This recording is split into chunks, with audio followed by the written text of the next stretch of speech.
Hi guys, welcome back to Learning English and Literature. Let's continue analyzing the 2021 to 2025 recommended poems for WAEC, NECO and UTME exams. In this particular video, I will analyze Niyi Osundare's The Leader and the Lead. But before we begin, please hit the subscribe button and let's reach a wider audience. The poem, which is divided into 12 stanzas, is a fable mirroring the different types of leaders we have in Africa, how they crave for power for their own selfish interests and not the interest of the people. Stanza 1. The lion stakes his claim to the leadership of the pack. Here, the lion says power belongs to him. And how does he demonstrate that? The lion uses his physical strength and bravery to force the people to do his will. But the antelopes remember the ferocious pounds of his paws.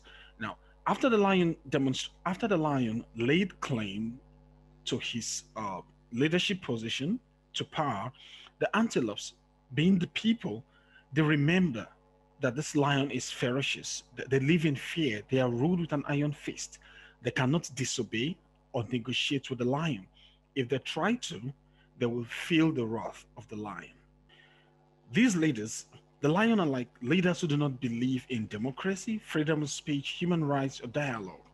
They believe in decree, force, and intimidation. The second stanza, the hyena steps forward. He says, the crown is made for him.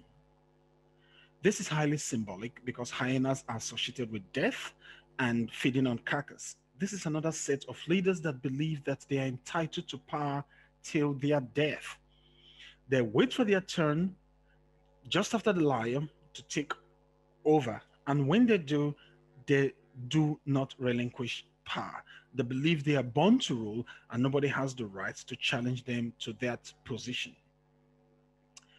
But the impalas shudder at his lethal appetite. Just like the antelopes fear the lion, the impalas also, which represent the people, they tremble at the hyena's greed for power. The hyena is desperate. The only thing the hyenas will bring them is war, chaos, religious bigotry, tribal sentiments instead of peace and unity.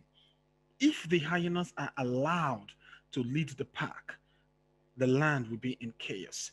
If you remember the reign of Scar and the hyenas and the Lion King, that reign only brought starvation to Pride Land.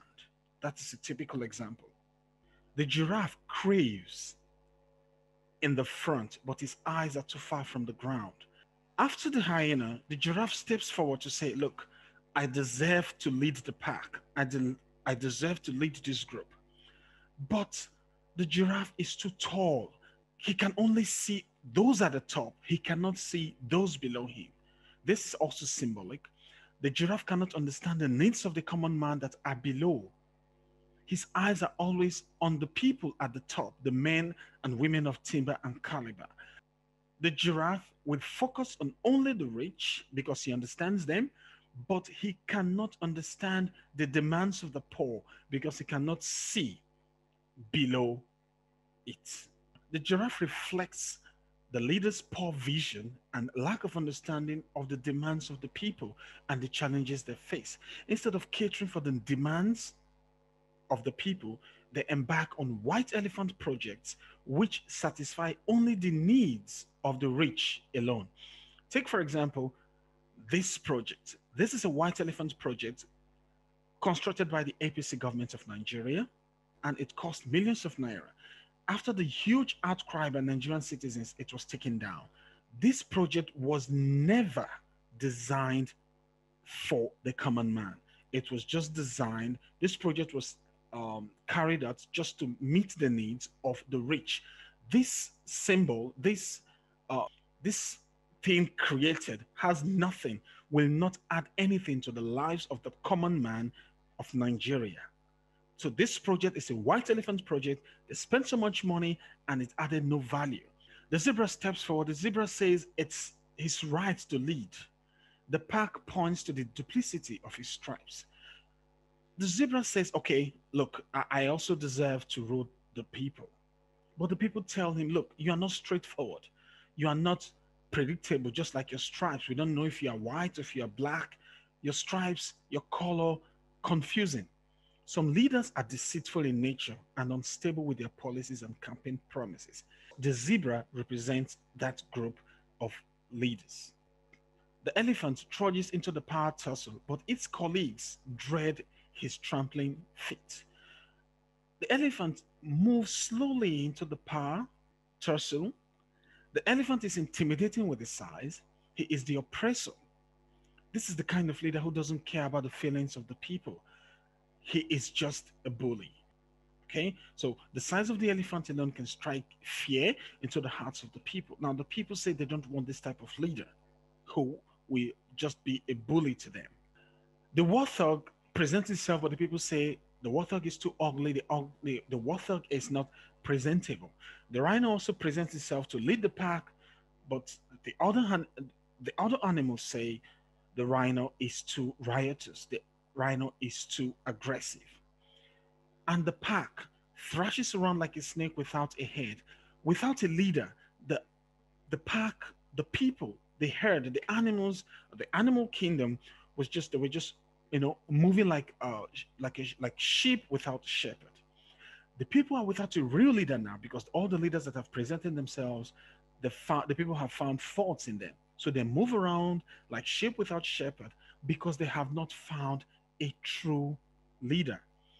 Africa is where she is today because we are so blessed with poor leaders. And so Africa is devoid of growth and development. Africa is still regarded as a third world continent. Not because we do not have the resources, but because we do not have good leaders. Our need calls for a hybrid of habits, proclaims the forest sage. This is a man who speaks wisdom. This is symbolism here, highly symbolical. The voice of wisdom, which is the sage. The forest, nothing is as old as the forest. Okay, so the forest sage simply means this is the voice of wisdom based on his experience. So the forest sage here represents age-old wisdom.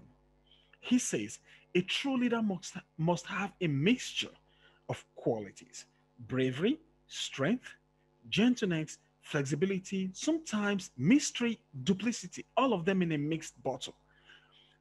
The A leader must not be stereotypical. The leader must be able to change. Okay? So the wise man is saying the leader must blend different qualities to be able to lead the people. Now, these are the qualities: a little bit of a lion, a little bit of a lamb. There is time for the leader to show strength and bravery. There's also time when the leader needs to demonstrate gentleness and meekness. Tough like a tiger, compassionate like a doe, transparent like a river, mysterious like a lake. There is a time for the leader to show his toughness, a time to demonstrate love and compassion, a time to be transparent, and also a time to be unpredictable and to master the element of surprise. This is actually needed when combating an enemy. A leader who knows how to follow followers, mindful of their right to lead. What the poet is saying here is that every African must understand that political positions are just service to the nation, not to service selfish interests. Most leaders in Africa go there to serve their own pockets and not the needs of the people. Until African leaders understand that serving the people, taking political positions simply means serving the people, we will not get it right. African leaders must not be controlled by the power they wield temporarily. Power is nothing without control. Political power is an opportunity to serve the people and develop your country. Unfortunately, Africa lacks good leaders. Hence, the continent is slipping into wars, secession, famine, and little advancement in technology. This poem is a tribute to a true African leader, Jerry John Rawlings, who died of COVID-19. Rest in peace. Please keep watching and keep hitting the subscribe button, and let's keep reaching a wider West African audience. Thank you very much.